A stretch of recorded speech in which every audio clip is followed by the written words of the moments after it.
Hello, I'm Carla. I have Diana joining me today. We are going to do a short tutorial on Savasana. There are a few different ways of doing Savasana. However, classic way is to simply lay yourself along the floor. You're going to keep the feet together, the toes in between the knees, the navel, the breastbone, the nose, all in an absolutely straight line. Back of the neck long, shoulders away from the ears, buttocks away, extending the legs. You'll release the legs, release the hands at your sides. Palms face up to the ceiling in a gesture of receiving. You keep the feet as comfortably apart as works for you, and that is classic Savasana. To come out of it, you bend your knees. You're going to roll to your right-hand side, pressing into the left hand, complete your roll, bringing the head up last. You make your way into a seated position. Now, there are many different ways of working into Savasana. Obviously, you want to make sure that whatever position you're taking, there's no supports. When you stretch you've got space to stretch your arms over your head, and that you're going to be nice and warm in a clean environment. So you're lying on your mat in Savasana. And the first prop that I'm going to show you is the blanket. The blanket you can either fold in a 3-fold or just fold it into 2 or 4. And depending on how much height you want or need for your head, you're going to take a folded blanket to support the head and the neck.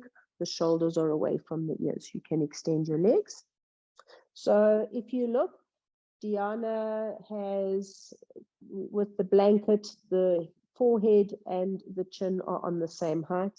If you have where your chin is higher and you're kind of looking back, you can't get that extension in the back of the neck, then you absolutely must and should take support for under the head. Also make sure that the neck is supported. If you have a neck injury, it is sometimes nice to do a little bit of a roll on the blanket so that the neck is also supported. So taking the blanket for your head if you need it, and it's also nice to have a little bit of comfort, a little bit of softness for the back of the head. If you're unable to keep your legs extended in this manner, if you have back issues, then taking a nice round bolster. If you don't have a bolster, folded blankets also work. You're going to place that underneath the knees. The center bolster comes to the center of the knee. You'll let your legs relax over the bolster. If your bolster is too high up at the thighs, it's going to feel really uncomfortable. If you've got the bolster right on your calves and your heels are floating, your knees are going to start to ache. So just directly behind the knee. The feet flop out to the side. The knees roll out to the side. The upper arm is away from the body so that you've got a little bit of freedom, and you turn the palm to face up right from the upper arm. Palm is soft, right? You want to make sure that from the base of the neck, the flesh of the shoulder blades has released, the flesh of the buttocks has released. The whole back has released. The buttock releases from the back waist down, but also to the outer corners of the buttocks. And if you are on a bolster, if just removing the bolster, bending the knees, if you come to a bent knee position, you can either grip the sides of your mat and use that grip to get the shoulder blades in position, or you can also just bend the elbow, hands face each other, and pressing into the back of the head and the arms, you can release the upper back in that manner. Keeping the shoulders in position. Either do a bit of a pelvic tilt or use your hands to move the flesh of the buttocks down and spread the sacrum so the buttocks goes to the outer corners. Extend the legs. Classically, the heels stay together and the feet flop apart, the toes flop apart. But for a lot of people, that doesn't quite give you enough release in the pelvic and the hip region. So take the feet as wide apart as is comfortable for you. If the bolster under the knees is a good practice for you, you can also sometimes take a chair where you're using the chair support for the calves. Let the eyes close. If you plan to be in Savasana for a length of time, an eye bag is great to have, or you can put a folded strap over your eyes.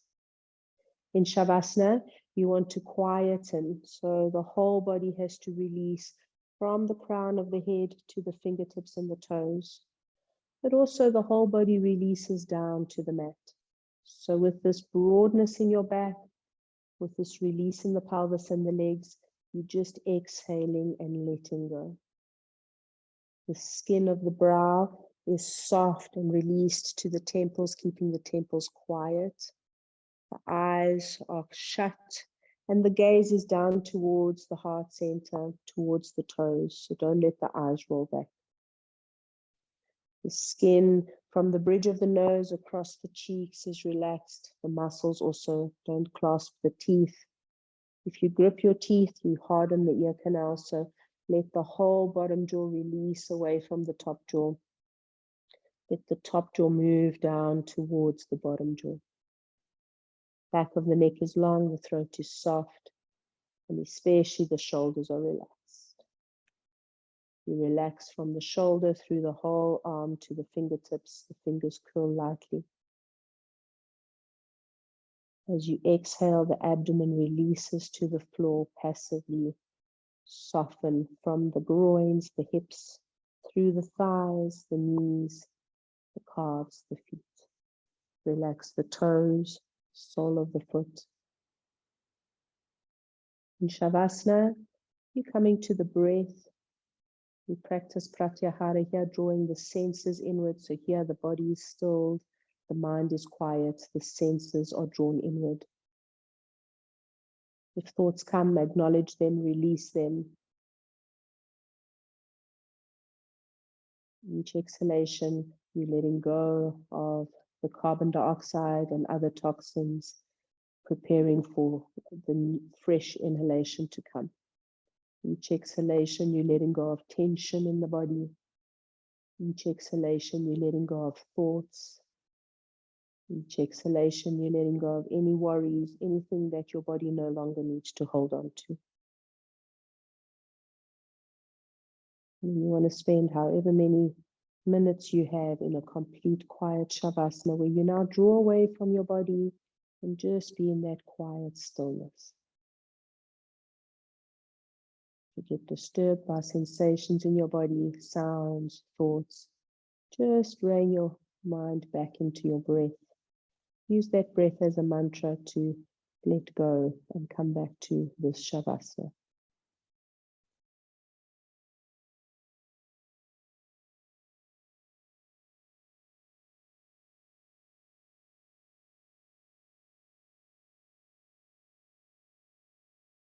The way the exhalation took you into Shavasana, you start to let the inhalation become fuller, more profound, using the inhalations to draw you back to the surface of consciousness.